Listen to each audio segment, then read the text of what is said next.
So happy. So happy. I've been so looking forward to the seminar by Riane. I think in many ways, she needs no introduction, all the way back to her book, The Talus and the Blade, and continuing up to the present. And because we're late due to me, I'm going to pass immediately to Kurt Johnson because we were going to co-introduce her. And so, Kurt, are you there? And can you provide a proper appreciation? Yeah, I am here and I am under the weather, so I'm going to actually appear just on audio, but I do have the bio. So Riane Eisler, JD, PhD, is a social system scientist, cultural historian, futurist, and attorney whose research, writing, and speaking have transformed the lives of people around the world. She's internationally known for her bestseller, The Chalice and the Blade, Our History, Our Future, now in 57 US printings and 27 foreign editions.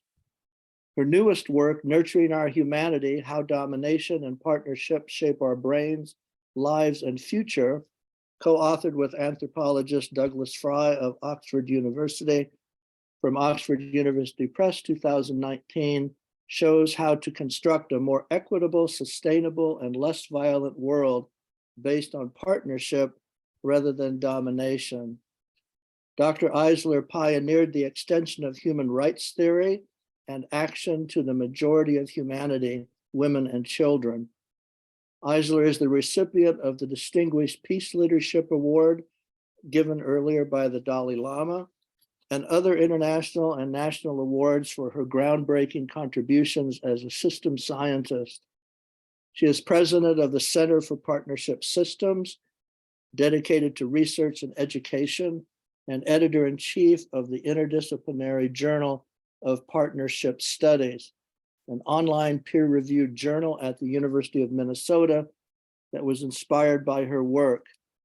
Keynotes, addresses nationally and internationally have addressed the United Nations General Assembly, the US Department of State, and congressional briefings, and has spoken at corporations and universities worldwide on her applications of the partnership model introduced in her work, and is a distinguished professor at Meridian University, which offers a PhD and master's degrees based on Dr. Eisler's partnership domination social scale. So welcome everyone. Oh, there's one more paragraph. It goes on And on. this is an important one if one knows Riane well. Riane Eisler was a child refugee in Nazi Europe, and that experience eventually led to her multidisciplinary re-examination of human societies and human possibilities. Her book on economics, The Real Wealth of Nations, Creating a Caring Economics, was hailed by Archbishop Desmond Tutu as, quote, a template for a better world that we have been so urgently seeking. And she can be contacted at center@partnershipway.org. That's center@partnershipway.org.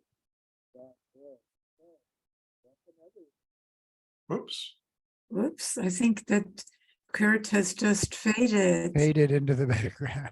Yes, well, he's not well. And I really appreciate so much being with you. And I thank you, Kurt, so much. I thank you, David. And of course, it's a pleasure to be with all of you in this webinar series. And I look forward to talking with you after my address. Now, as many of you know, my focus is on human cultural evolution, although, as Kurt mentioned, my latest books, Nurturing Our Humanity, 2019 Oxford University Press, also directly addresses biological evolution. And this new book introduces the biocultural partnership domination lens as a tool for understanding the interaction of biology and culture. And it is from this new perspective that I will talk with you about our topic of building a caring democracy and 4 cornerstones that have not been sufficiently addressed by those of us who are working to build a more equitable, sustainable, and caring world. So there's a lot to cover, but I do want to start on a personal note because, well, my passion for this work, and yes, I am very passionate about it, not only as a scholar and a writer and a speaker and an activist, but as a mother and grandmother, like so many of us, deeply concerned about what kind of future our children inherit. That passion is deeply rooted in my own early life, in my experiences, as Kurt mentioned, as a child refugee with my parents from the Nazis, when from one day to the next, well, we became hunted with license to kill. And I watched in horror as my father was dragged away by a gang of Nazi men on Crystal Night, so-called because of all the glass shattered in Jewish homes, synagogues, and businesses. But that night, I also watched my mother display what I now call spiritual courage. And that is the courage to stand up against injustice out of love, because she risked her life. I mean, many Jewish people were killed that night. She risked her life to stand up to them.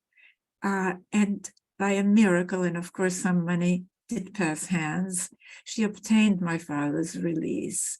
So we were able to escape to Cuba, where I grew up in the industrial slums of Havana, experiencing and observing yet another injustice, the extreme poverty, the huge gaps between haves and have-nots at that time in Cuba. And it was these traumas that led me to questions that many of you have probably asked. Why, when we humans have such great capacities for consciousness, for caring and creativity, why has there been so much insensitivity, cruelty, destructiveness? Is this inevitable, or is there an alternative? And it was these questions that eventually led to my multidisciplinary research, identifying the core components of societies that support our positive human capacities, and yes, how to build these societies, how to build what, in an article that you can download from the Interdisciplinary Journal of Partnership Studies, I've called a caring democracy. And what this research shows, as Einstein so famously said, is something that really animates my work, that we cannot solve problems with the same thinking that created them.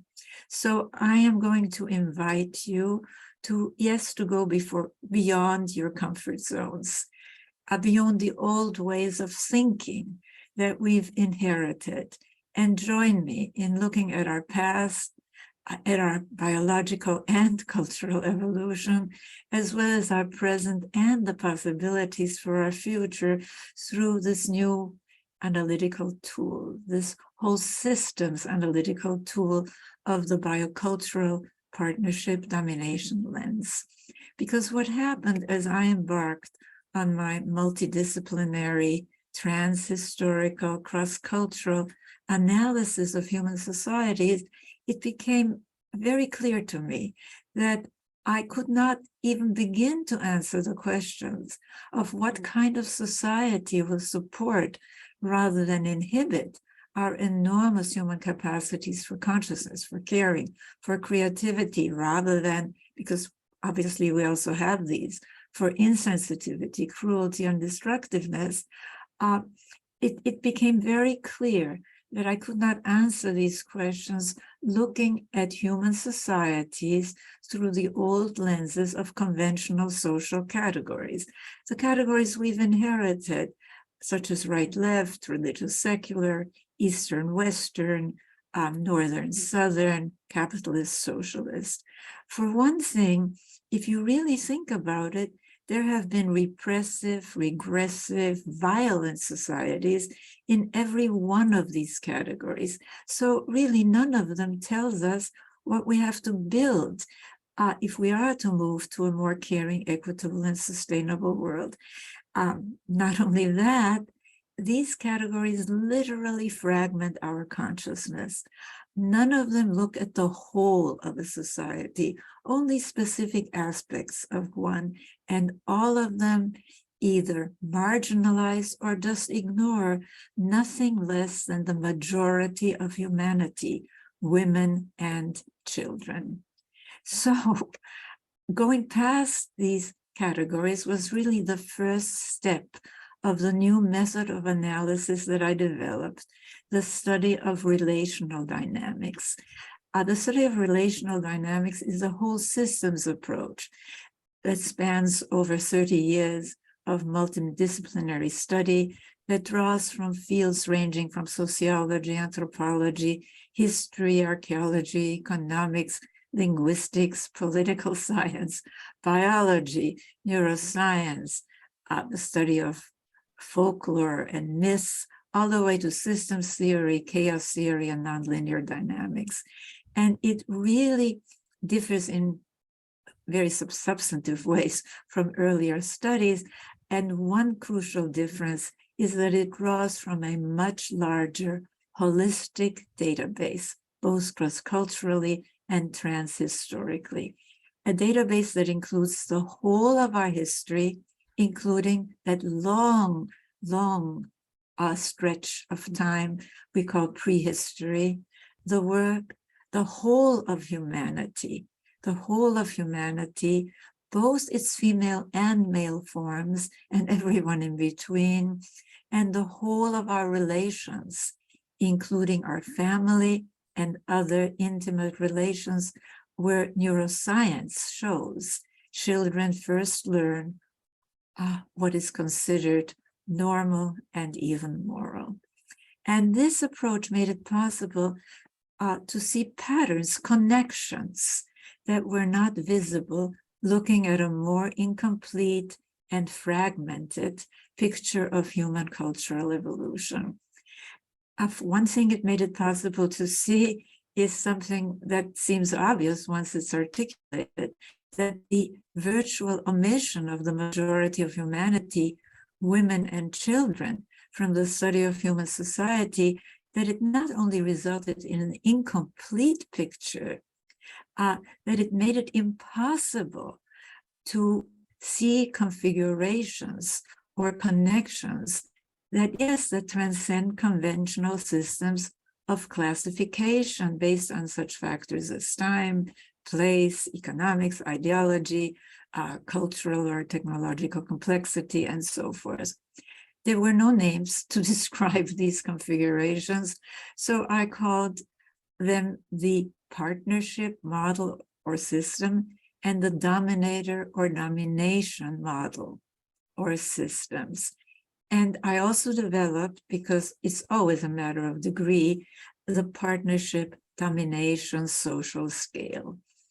Now, again, using this new holistic approach, what we see are social configurations, connections between various elements of social systems, including elements, of course, that are left out of conventional studies, of conventional categories, connections that are otherwise invisible, the configurations of the domination or dominator system and the partnership system. Now, the good news is that we don't have to start from square one to move to partnership-oriented societies again. And I say again, because there is today enormous evidence dispelling the old story, the story that's so succinctly depicted in the caveman cartoon, right? That we think nothing of showing to children before their brains, much less their critical faculties, are formed. You know, he's holding a club, a weapon in one hand, and with the other hand, he's dragging a woman by the hair. So what does it tell us? Well, that violence, injustice, male dominance, that's always been that way. That's always the way it will be. That's just human nature. Now, that is a false story of our past. We today have compelling evidence from archaeology, mythology, anthropology, even DNA studies, that for millennia, for thousands of years in our prehistory, societies oriented more to the partnership side of the partnership domination scale. No, they were not ideal, but they were more egalitarian, more gender balanced. Children were not terrorized into submission, and violence, starting with the family all the way to intergroup relations, was not the norm. In fact, we're learning from archaeology, anthropology, linguistics, DNA studies that warfare is at most 5,000 to 10,000 years old, which is really a drop in the evolutionary bucket. And what we're learning in some is that for most of our human adventure here on Earth, we did not live in domination-oriented societies, which are themselves only a recent development about 5,000 to 10,000 years ago.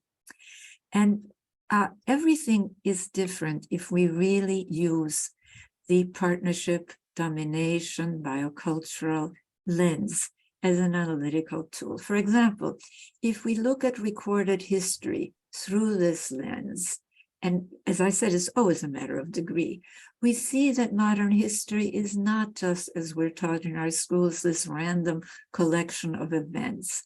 What we see actually is a strong movement in the last 300 or so years during the disequilibrium of the industrial evolution going into high gear.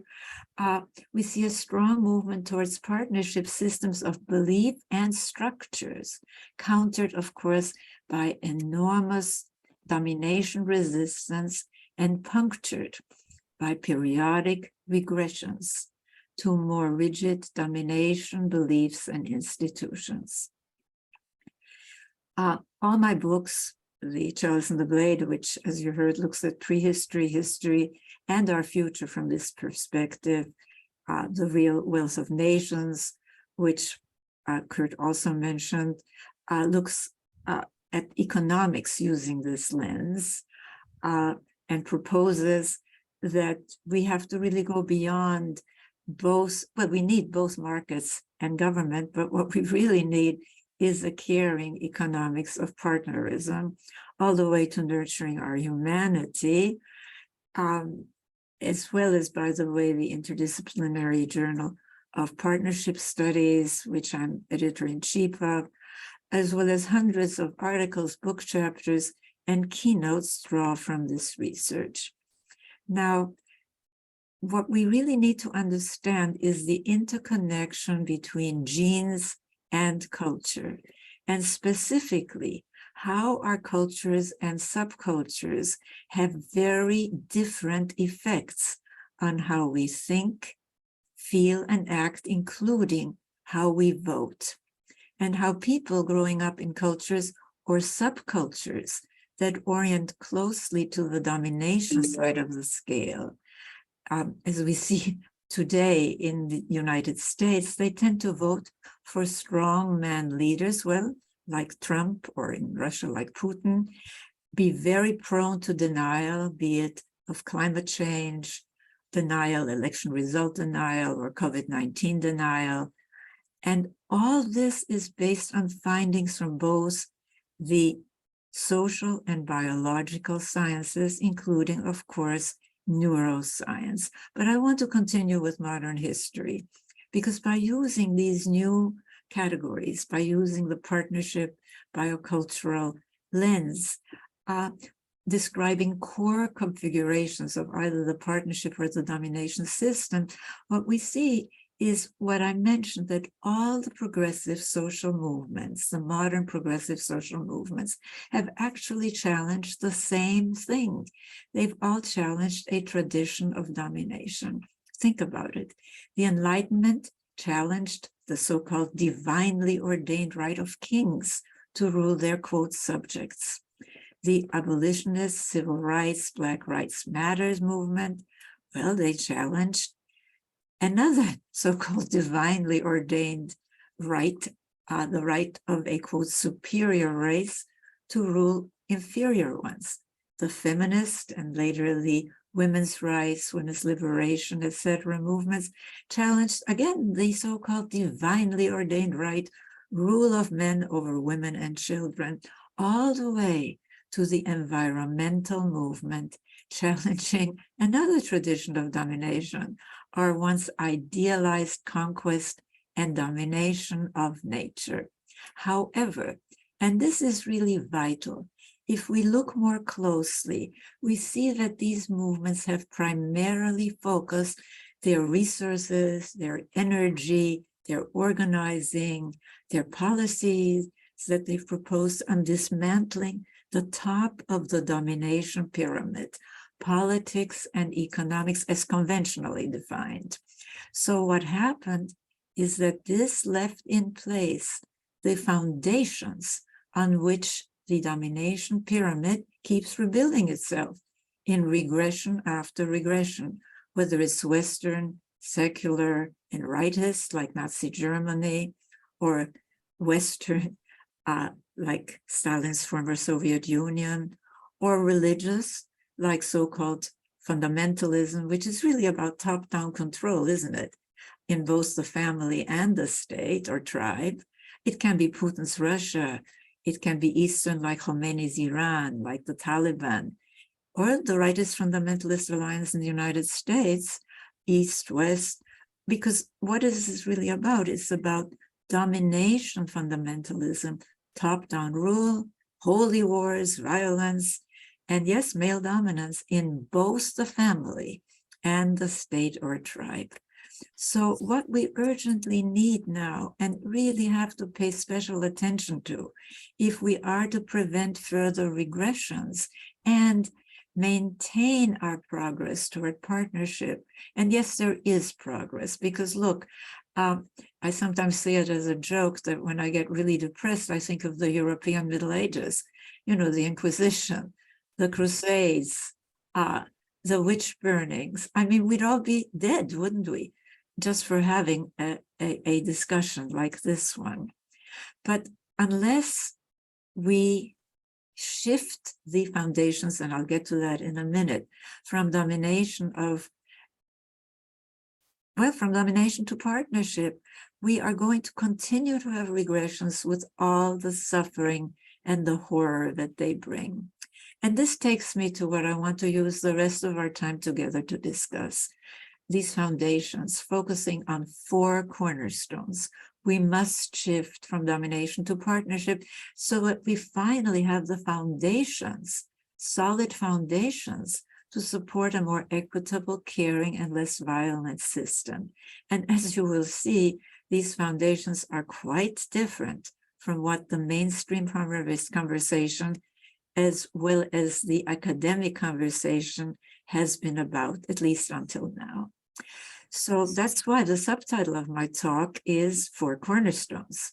And I will now focus on these 4 interconnected, and they're interconnected, cornerstones, foundations for either domination or partnership-oriented social systems: childhood, gender, economics, and story and language. Now, the first of these cornerstones will surprise you, because although there are trends in this direction, childhood is not really discussed in terms of, well, it's discussed in terms of individuals, in terms of individual families, but actually it's a really key social and economic issue. Neuroscience shows that children's experiences and observations, especially in their 5 early years, they shape nothing less than the architecture of our brains, and witness how we feel, how we think, how we act, including how we vote. So how children are raised is not only a family issue, it is a key social issue.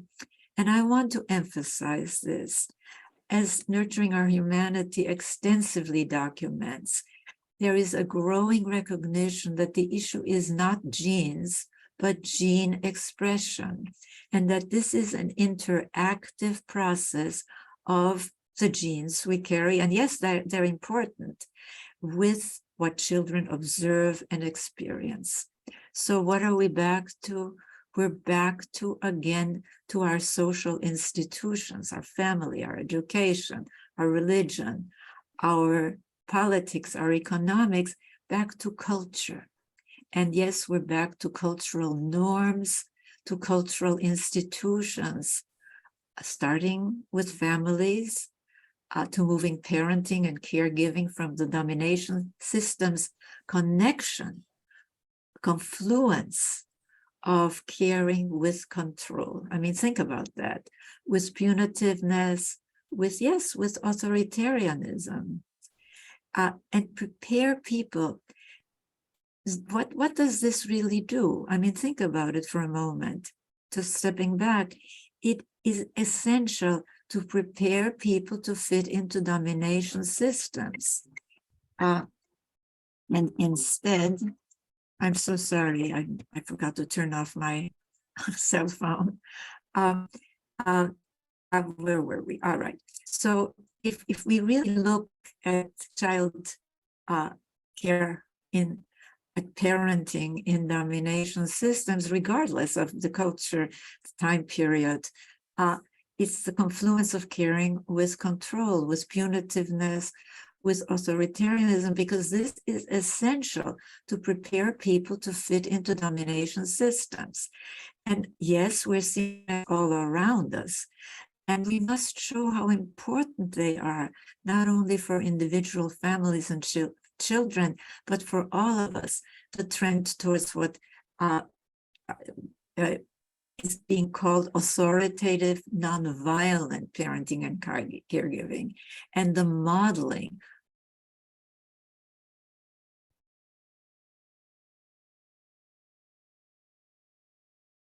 What happened?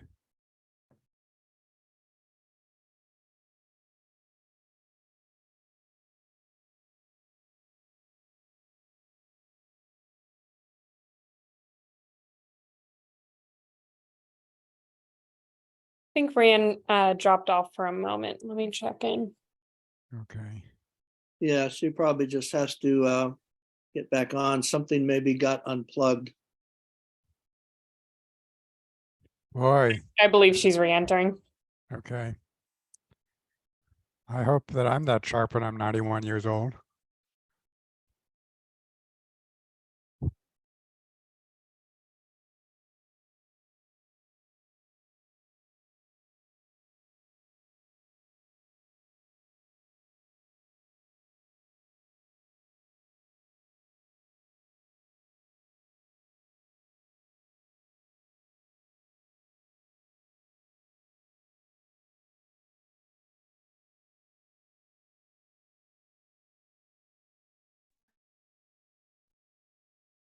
I don't know what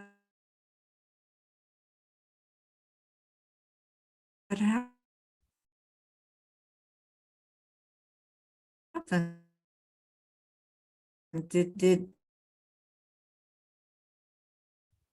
Well, I had a did temporary everybody? loss of signal earlier, so you might have just had a temporary loss of signal.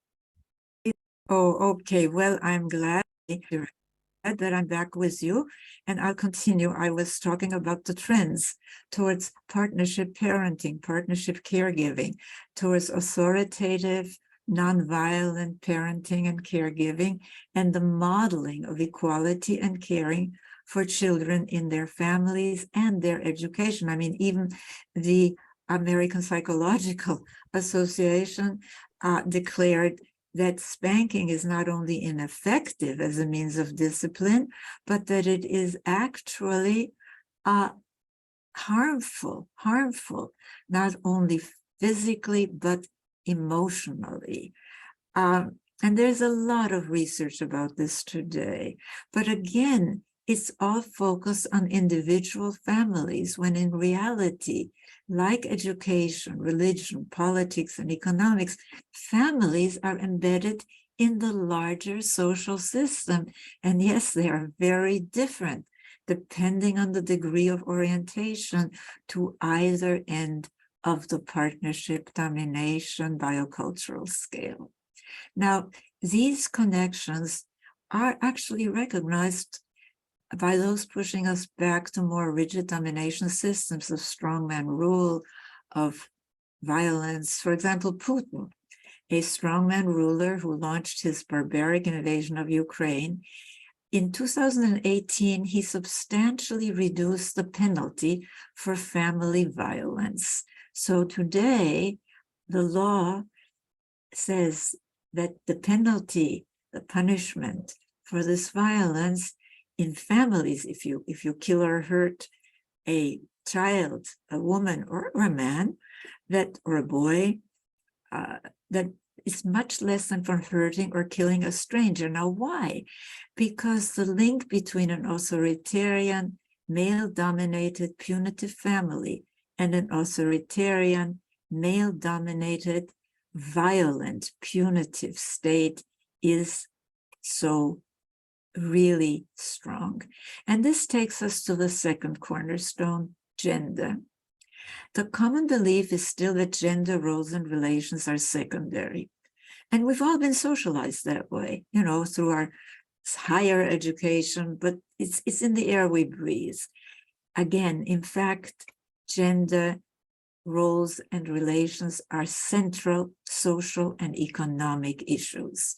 To begin with, the ranking of the male human form over the female human form, that's a template for equating difference with superiority or inferiority, with dominating or being dominated, with being served or serving. And that, my friends, is a model for other in-group versus out-group prejudices, whether it's racism, anti-Semitism, homophobia, and so forth. And I really want to again emphasize what I emphasize in all of my work. This is not a matter of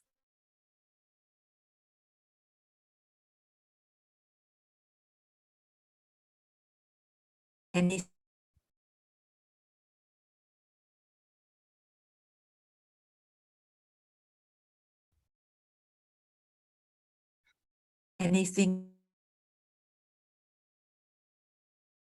built into women are the traits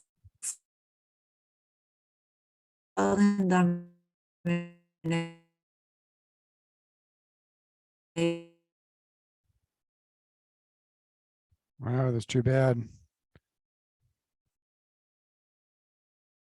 Yeah, guess- obviously there's a signal issue there. A bad connection on Ryan's end, I'm afraid. Nothing much we can do about it.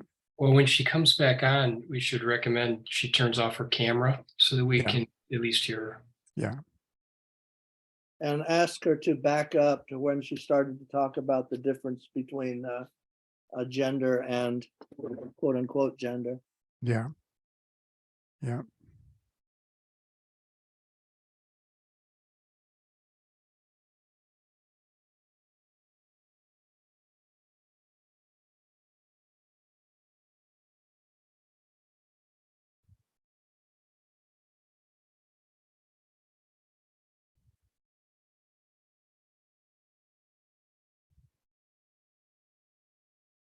It's odd because I Zoom with her twice a week and we have never had an issue. So, well, you see, I think there must be technological powers in the domination side, don't you think?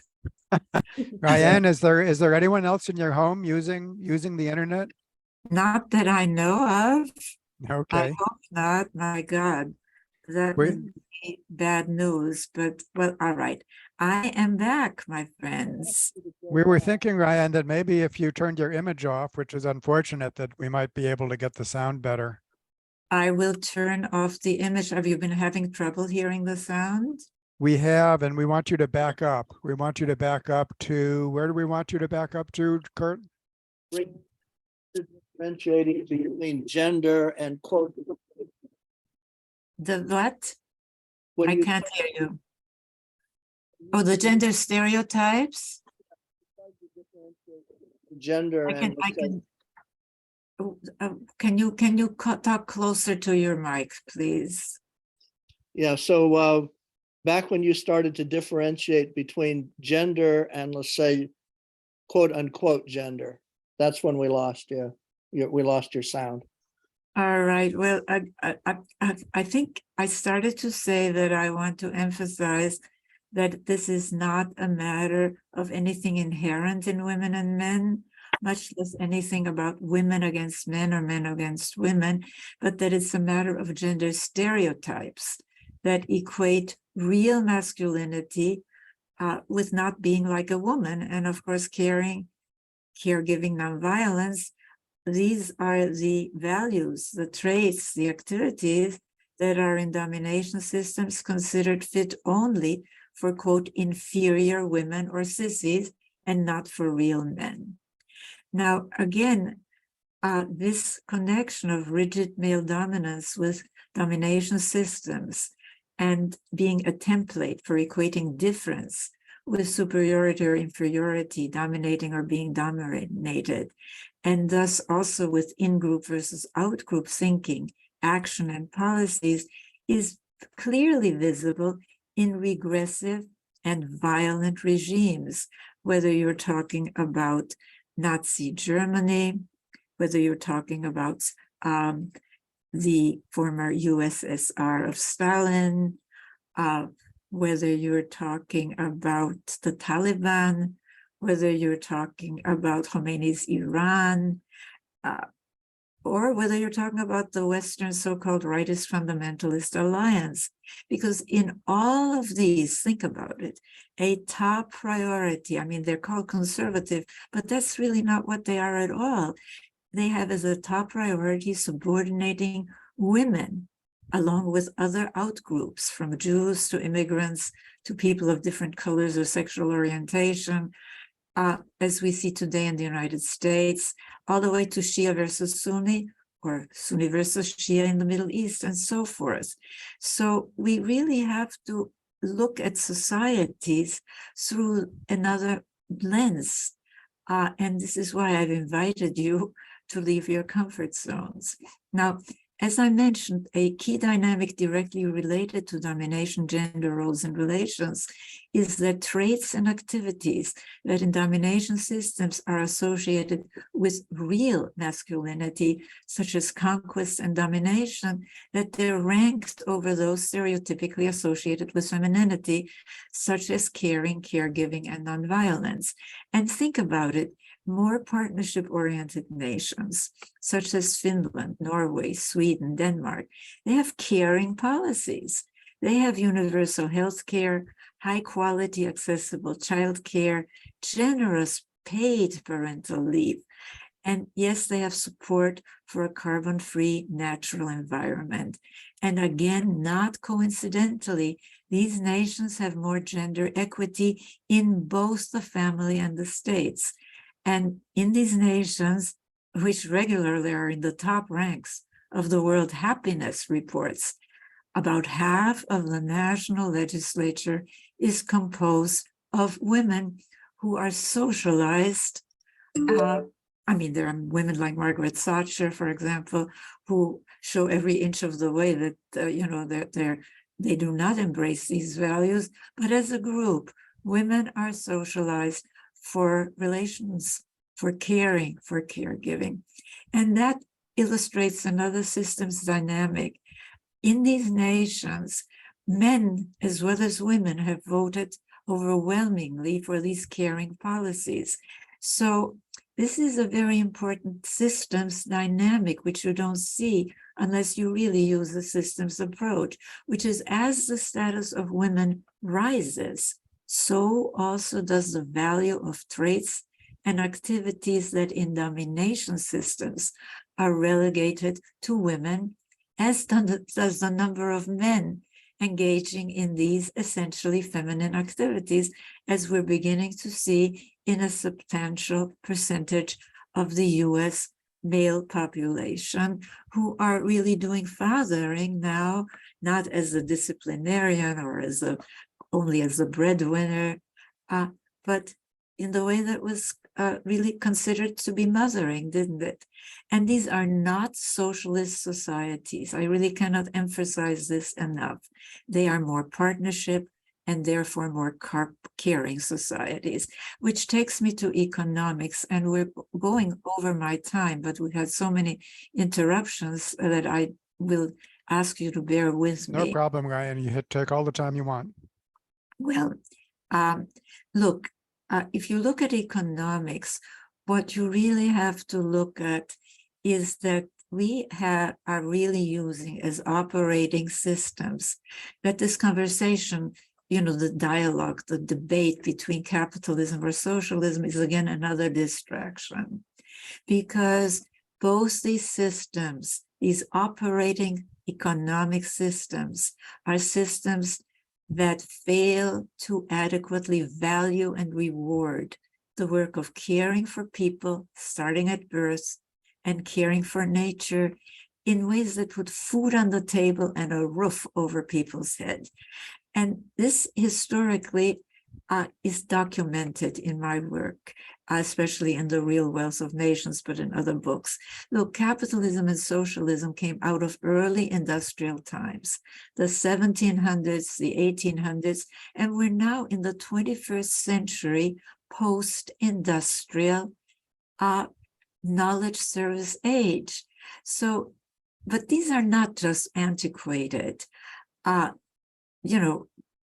economic operating systems. What they do is that they, unfortunately, while they challenge some of the elements of domination economics, they perpetuate key values of more rigid domination times. Consider that there is nothing in either capitalist or socialist, in either Smith or Marx, about caring for nature. Why? Because both Smith and Marx saw nature as only there to be exploited. Moreover, and this again takes us back to the fact that these are interconnected. For both men, caring for children, the sick, the elderly, keeping a clean and healthy home environment, which of course also translates into keeping a clean planetary and healthy planetary environment, it was to be done for free by a woman in a male-controlled household. So as late as when Marx wrote, in most places, a wife could not even sue for injuries negligently suffered by her. Only her husband could for loss of her services. And this devaluation of caring for people, starting at birth, and caring for nature, is still perpetuated by GDP and GNP. Why? Because these metrics only give economic value, for example, to trees when they're dead, when they're logs. I mean, it's a crazy thing. They also do not include the care work performed in households, even though studies show that this work, still primarily done by women, but increasingly by more men, if it were included, it would constitute between 30 to 50% of GDP or GNP.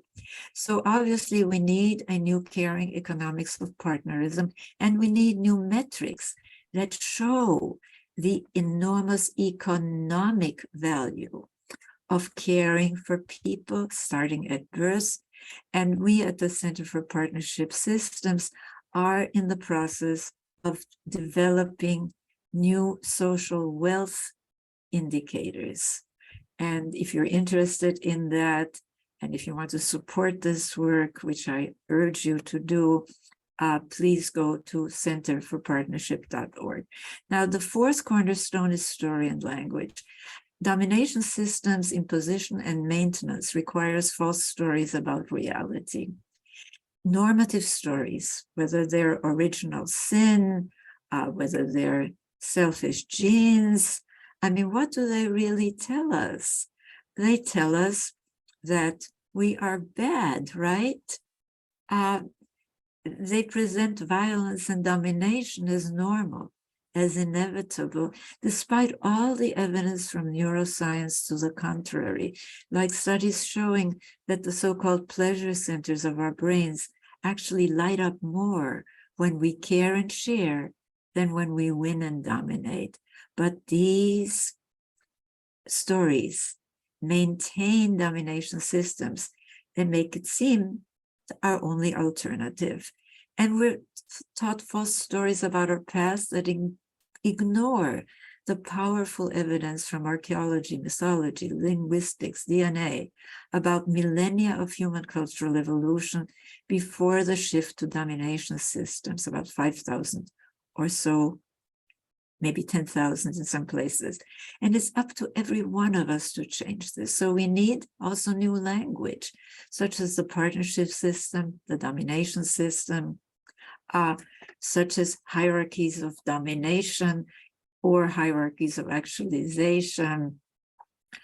But look, there is so much more I'd like to share, but I want to stop talking with you and talking to you and to talk with you. So I will close by inviting you all to focus, really focus on these four cornerstones of childhood, gender, economics, and story language, because then working together, we can substantially and urgently accelerate this shift from domination to partnership to a more just, caring, equitable, and sustainable world. So I thank you.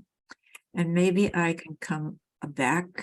Yes, And- let's try to have you come back. And So that was so wonderful.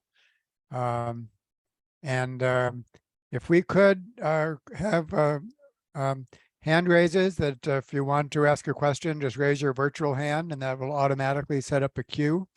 You could also type some things in chat and we can begin to look that way. But, and I have so many questions, but my rule is that I'm never the first. I make myself the fourth person to ask questions.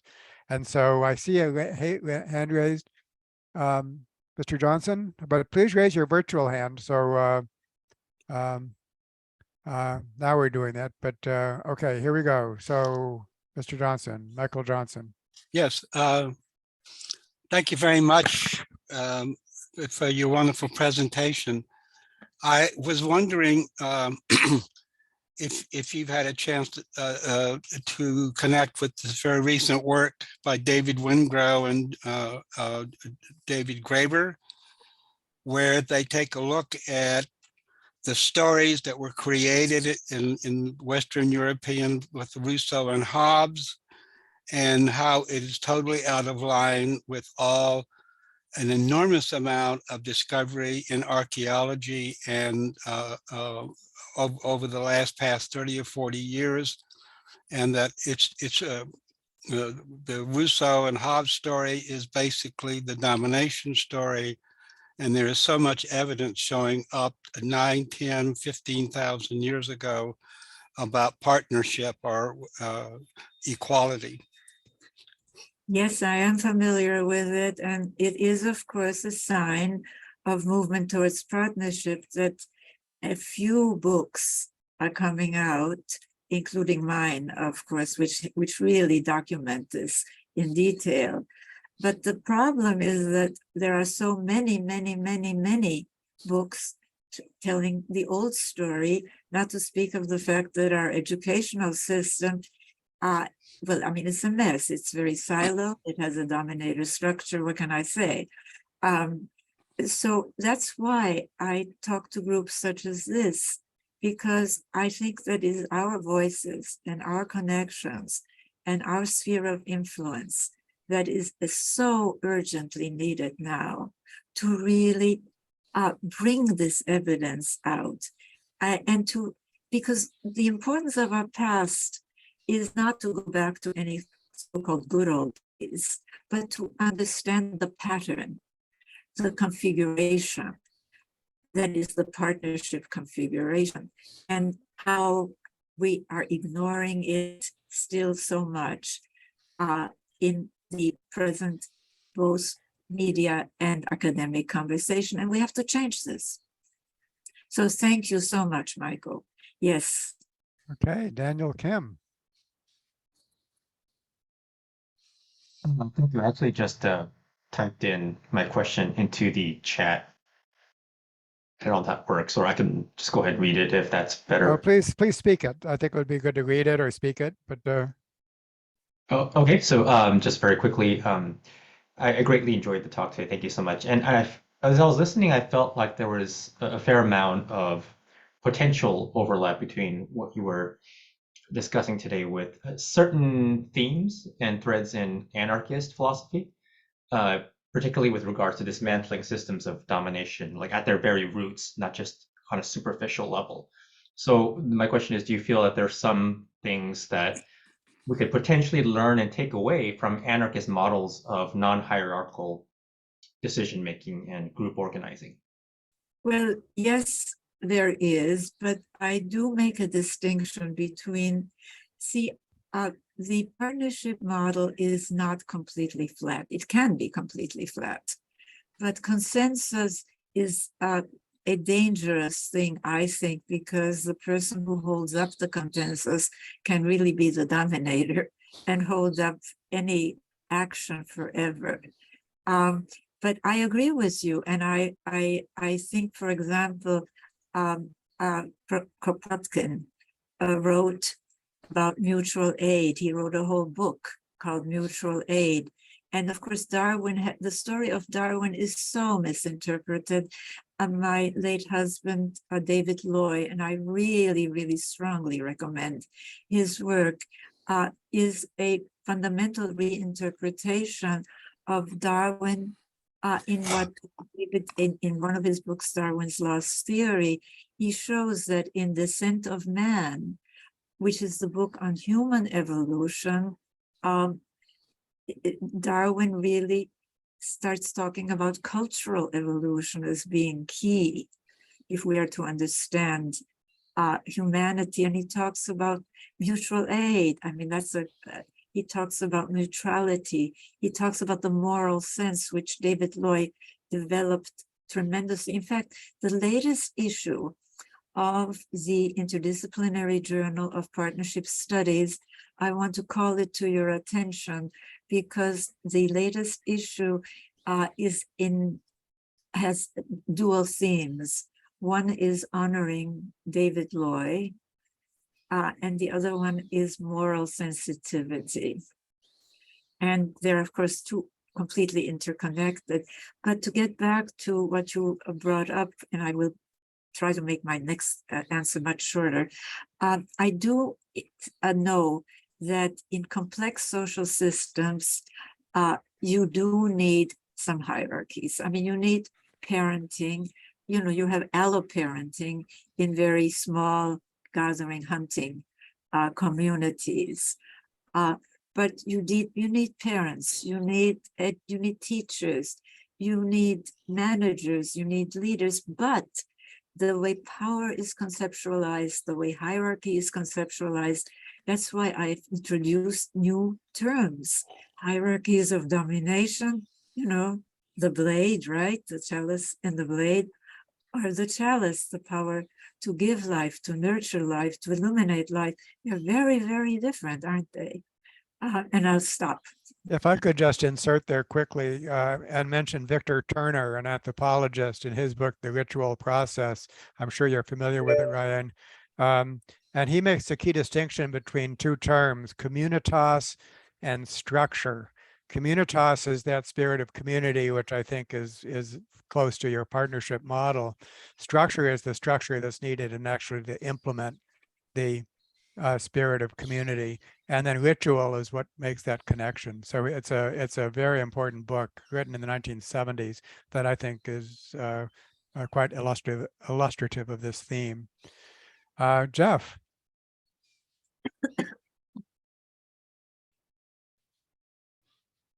Jeff, I bet we can't hear you, Jeff. Jeff, are you muted? Yeah, thank you. Riane, thank you so much. And forgive me if I embarrass you with a compliment, but as I'm listening to you, I'm reminded of the words that Albert Einstein said about Gandhi. He said that generations to come will scarcely believe that such a one as this in flesh and blood ever walked upon the earth. And that's how I view you and your contribution to humanity. It is so fundamental. Thank you, thank you, thank you. And when I think about the work that we're involved in with pro-social, that's based on, modern evolutionary science, David's a huge contributor, based on Eleanor Ostrom and the core design principles in cooperation. My sense is that what you're offering and helping draw attention to is the roots of the problem. And one of the things I'm learning and working with David and people that are at the cutting edge of cultural evolution is that we have an inheritance system, a biological and genetic inheritance system, genotypes, but we also have a cultural inheritance system, symbotypes, that is often transferred through language and through culture and through story.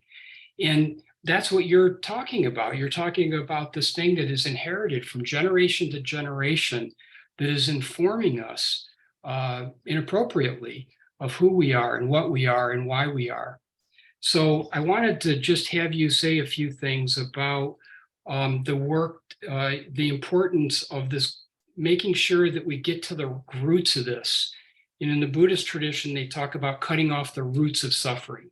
And I think about kelp beds in the ocean, that you can cut them off, but they're rooted on the bottom. So if you don't get to the roots, they just grow back up again. So if you can just speak to the importance of getting to the roots of the issue. Thank you. Thank you. And thank you so much, Jeff. My goodness, I'm very honored. Look, I think that the 4 cornerstones are fundamental. They are roots. And I think that we have been, I think, inherited a system of beliefs that simply does not let us see them. And so we have to change that system of beliefs by presenting evidence. I also want to say that I believe that we need tools. And I have been very, very much focused on 2 sets of tools. One I've mentioned in passing, which is the Social Wealth Index. And we do need funding for it. We have a team of wonderful economists, including a really tremendous economist who works with the United Nations.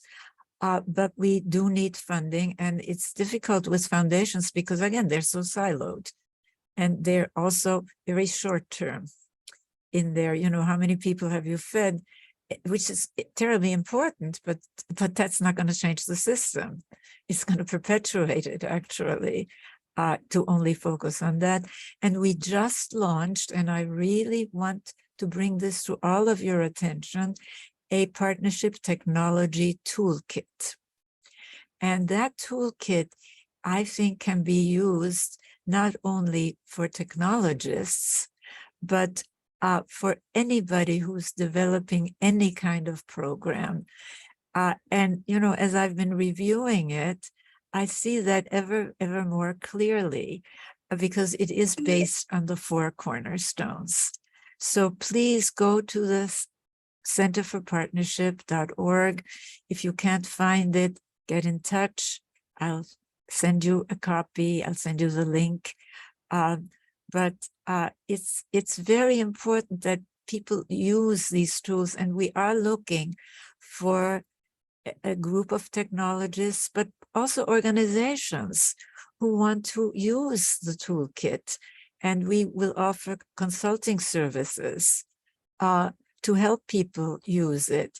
But as I said, it's based on the 4 cornerstones. So thank you so much, Jeff, and forgive again the length. Okay, Mark Sloan, welcome. Nice to see you here, and your turn is next. My interest is in the biological, cultural evolution of the different types of cooperation. And we can call them partnership or exploitative. And this exploitative corresponds to your domineering. And what it seems to me is really the heart of all that you're talking about is about cooperation and the two types, the partnership or the domineering. And what I'm wondering is what's your reaction to the idea of using really a more theoretical understanding from the evolution of cooperation, which really gets down to game theory. And game theory is quite it's a wonderful source for understanding why groups will want to dominate out groups, for example. And just do you see this as a useful approach or not? Well, I think that the fact that we are talking about cooperation when we talk about evolution, and of course David Sloan Wilson has been very important in this area, is really a very important sign of movement towards the partnership side. But this said, there is also cooperation in domination systems. And the Yes. difference I see is a much more connected with structure and with values. For example, oil cartels cooperate, monopolies cooperate, gangs cooperate. I think that we're really back to looking at the four cornerstones, aren't we? We're really back to, that you will find, by the way, on the website, some really good graphics on the structure of partnership versus domination systems and on the partnership domination social scale. So yes, I think the fact that we are beginning to have academics really talk more about cooperation is very, very important. But I think it is really not enough because, as I said, that is not really the question is cooperation for what ends?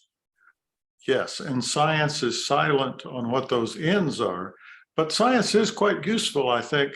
For instance, domination of women or homosexuality is evil. I mean, I can tell really good stories about the shameful origins of those that I think might help people reject what is otherwise maybe mysterious moral norms to them. Well, thank you very much. Appreciate it. Thank you, Mark. And I really suggest, if you have the interest, that you read Nurturing Our Humanity, because it does go into all of that from the viewpoint of so-called hard science. Felicia, do you have a point on this point, or do you want to add yourself to the queue? In which case, please raise your virtual hand. I couldn't find my virtual hand. I'll join the queue. Okay, I'll put you after Jordan then. Okay, so but now it's my turn. I want to focus on the concept of reverse dominance, which of Christopher Boehm, who's such an important figure here. And what that point makes is that in order for society to be egalitarian, it must be possible to dominate the dominator. There must be something that's done about bullies. Otherwise, bullies have their way. And so social control looms so large in all forms of cooperation. And when we scale that up to a larger, let's say a national scale, let us say, then unless there's a way to collectively gang up on it and to exert reverse dominance, then the dominator society will win. So I wonder what your thoughts are on that, which is, I'll just leave it at that, Riane, if you have thoughts on that. I have a lot of thoughts on that, David, and it is a challenge because if you look at the revolutions, Marxist revolution, it turned into another domination system, which is not unexpected. I mean, the dictatorship of the proletariat, armed revolution, etc. I think that we are in a time when we really need to be very careful as to what tools do we use. And somehow dominating the dominators, I think of it more in terms of social rewards and penalties. I mean, we are rewarding domination in our economic reward system. I think of it more in terms of norms and values. But if you go to the four cornerstones, what do children really learn about what is normal, what is moral, what is possible? I mean, we really have to look at the basics, and we have to understand that the people, for example, who saved Jews in Nazi Europe, they came from more partnership-oriented families. So we could have this conversation on and on and on. And I think that our challenge is to navigate. And as a Holocaust survivor, I certainly think we need defense, because there are nations out there, Putin, Iran, North Korea, just to China, who are really much more oriented to the domination model than we are. But at the same time, what we spend on weaponry is absurd. So I'll leave it at that. Great. Thank you so much. Elizabeth. Hello, dear Riane. Hi, my sweet. So nice to good. see you again, Elizabeth. Good to be with you. And for the sake of the other people here, I was just finishing up my first book on a Greek island in the late 80s, when at the last minute, I don't know how I got a hold of a copy of The Chalice and the Blade, but I was so thrilled because in rewriting biological evolution and human evolution in that context, I had come to the conclusion that the only thing that would make a better future would be caring and sharing societies.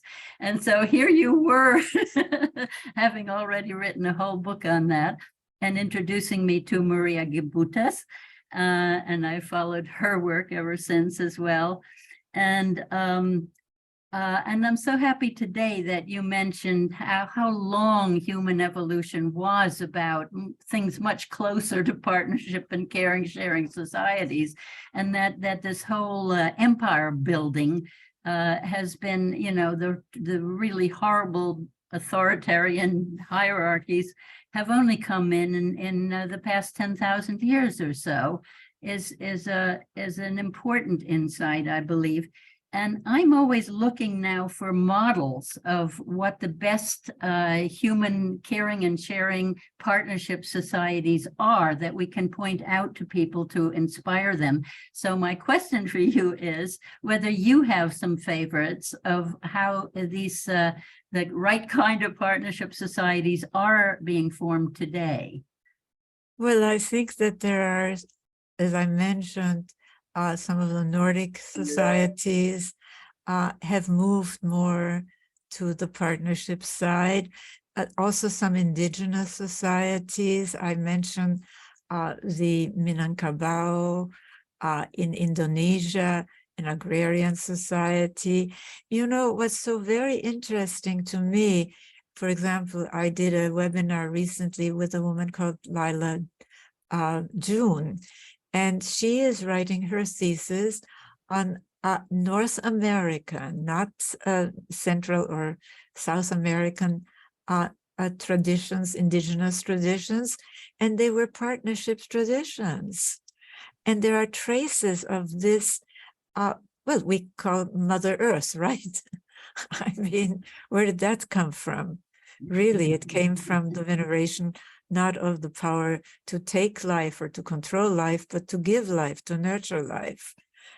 Woman was a very important part.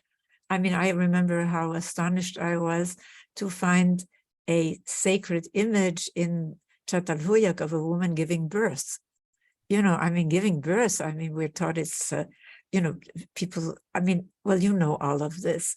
So what I'm trying to say is that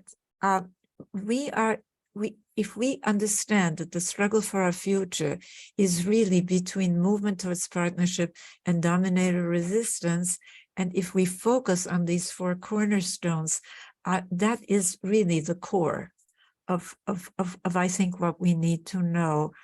I believe in human creativity, frankly.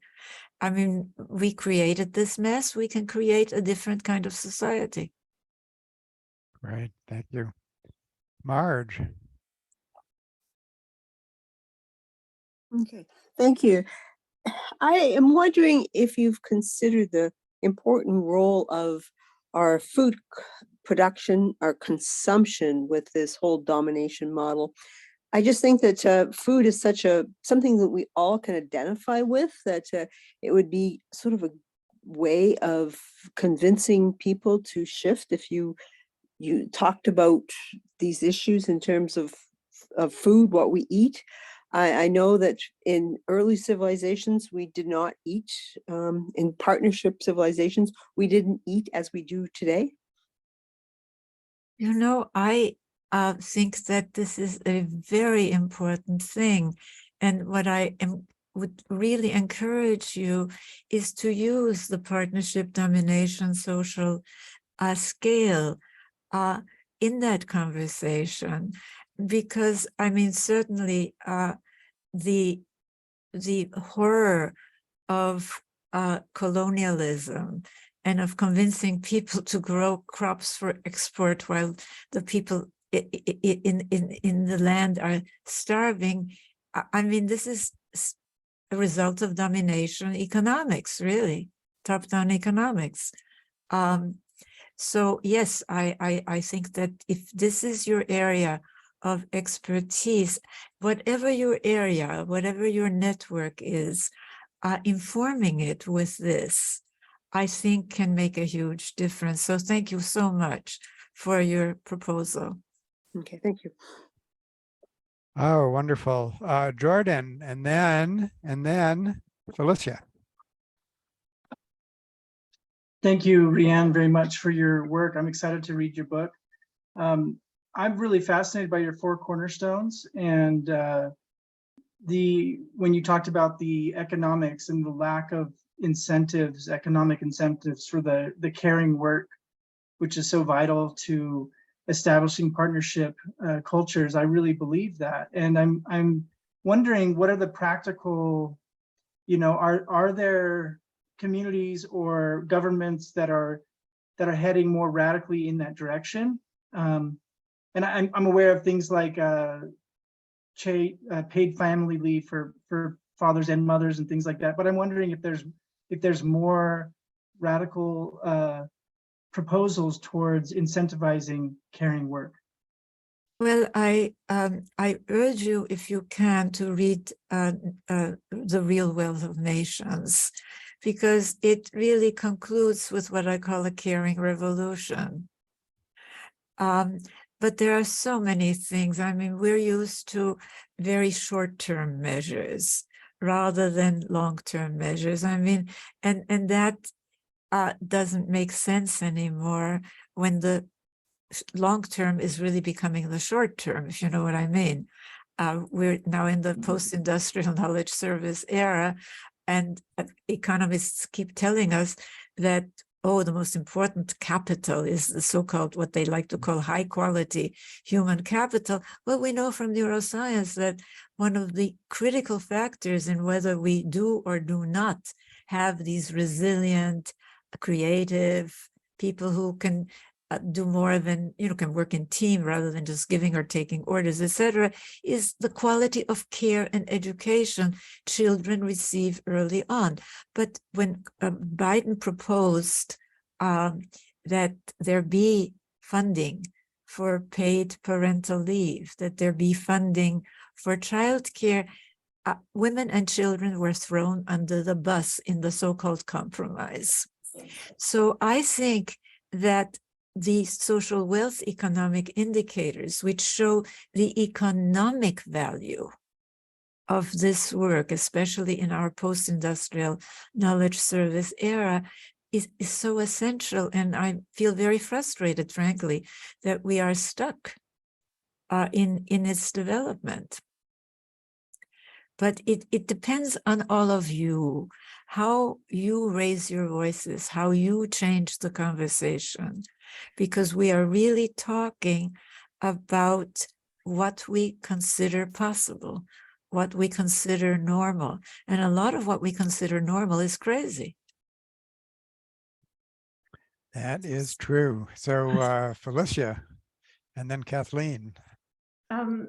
Thank you for that brilliant analysis of the problems in which we find ourselves and some possible solutions to them. And it's very congruent with some of the work that I'm more familiar with. And let me just say, by way of background, I'm speaking to you from Sydney, Australia, where I initially arrived as a refugee child of Polish parents who escaped Nazi Poland, but ended up as slaves in the Soviet work camps in Siberia. But I've only recently returned here after 45 years at the University of Cambridge, where as the professor of psychology, I set up the Wellbeing Institute. And just last year, colleagues and I published a book called Creating the World We Want to Live In, based on psychological principles that's overlapped with so many of the things that Riane has spoken about. But what I just wanted to mention is the things that I've been inspired by recently, as well as pro-social, and it was lovely to hear about that in the early comments, are two other global initiatives. And I'm really curious to know whether Riane and your group are planning to work with these two. And the first of these is the Wellbeing Economy Alliance. And they have as their mission changing economic priorities to focus more on people and the planet. And they're doing brilliant work, I think, and also developing different kinds of metrics so that the priority is the well-being of people and the flourishing of the planet. So that's an organization I'm very much involved with. And the other one is a newly established Global Compassion Coalition, which again, I think compassion is so much at the heart of many of the things you were speaking about. And it's something that was initially set up by Rick Hansen from a mindfulness and Buddhist perspective, but has extraordinary people there like Jennifer Nadel from Compassion in Politics in the UK. And I'm on the advisory council. But my question is, are you likely to be working with these people, many of whose ideas are so congruent with your own? And it seems to me there's such power from all working together. We could Yes. add, let me just add donut economics to that list, and then It's part of that. Yes, absolutely. Well, Felicia, thank you so much. And it's interesting. I just, speaking of compassion, I just received a humanitarian award for my contributions from the Charter for Compassion, along with Mary Robinson. No, I have not been working with these organizations because they simply haven't invited me to. So while I'm spread very thin, I'm always interested in other organizations really being informed of this conceptual frame and working with the center. So if you would like to get in touch with me about this, I would be very happy to see how we can work together. Because as you say, we are very much on the same page. The difference is that we offer some tools, like the technology toolkit, and also a conceptual framework, a new way of connecting the dots, of thinking of the future. And you've been at it longer. Oh, yes, I have been at it for a long time. I'm very persistent. And I would like to leave as my legacy, you know, Okay. uh, uh, other organizations that utilize this. Kathleen.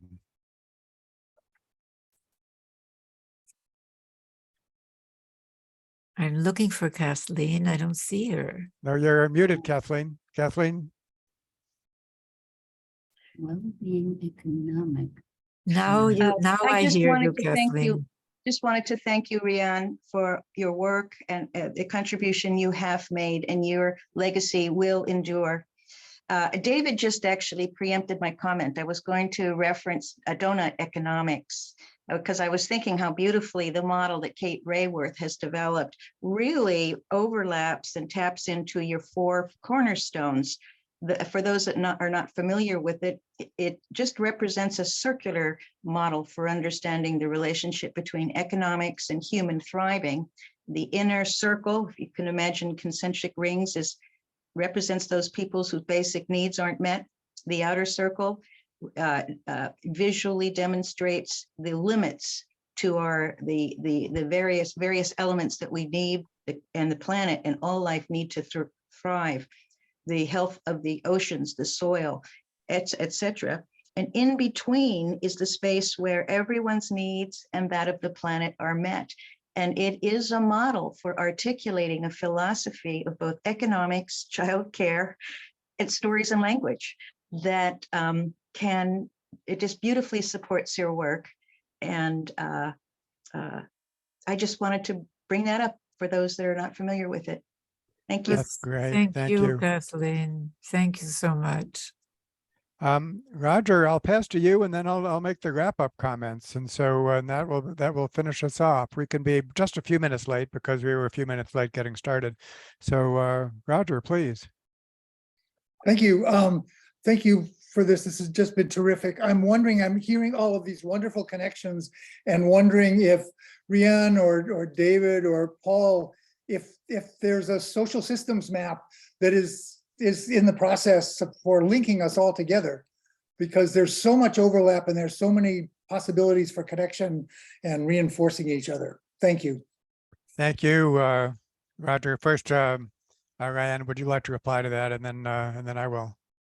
Well, as I said, there are many allied perspectives, and really the number of organizations that are in one way or another working to shift from domination to partnership is fantastic, but we're still at the margins. So I think what you propose would be a very good thing. What we offer are tools for people to use, and we also offer graphics, as well as a huge literature, of course, and a journal. And I want to invite all of you to really submit an article to the Interdisciplinary Journal of Partnership Studies. You can submit it online, that's how it is done. But I think this is a wonderful group, and I'm very excited to be talking with you. Well, thank you, Riane, and I'll make a few just concluding comments. So this network of networks, there's so many of them, and for them to start interacting with each other, I think, Roger, is one of the points that you were making, I think is one of the challenges in true multi-level fashion. Pro-social world is doing that big time, and so are many others, of course. Just on the basis of this seminar series, and the purpose of this seminar series is actually to do things on the basis of the seminars. And some of the things that are happening is a new topic community on child development and education. And so there's one of the pillars, and that was based on this amazing talk by Peter Gray, which please go back and listen to. A group on social accounting, which is very much a multi-metric, that's being led by Elizabeth Castillo based on her seminar. Bridge building between Pro-Social World and Jeremy Lentz, Deep Transformation Network, is just starting up. So there's a network of networks that's taking place. And so I would love to know what can we do on the basis of Riane's talk, and how can the pro-social commons serve as an incubator for that. And so that's what's so great about having ongoing interactions, not something that just begins and ends, but something which we expect to continue in a ongoing way at multiple scales and multiple contexts. That goes for economics for sure, of course. And so I guess it's only left to thank you once again, Riane. What a wonderful talk you gave, and so Thank much for you. us to think about, so much that you've done. So with Well, that, I thank you, and I want to add something that I forgot to add, if I may.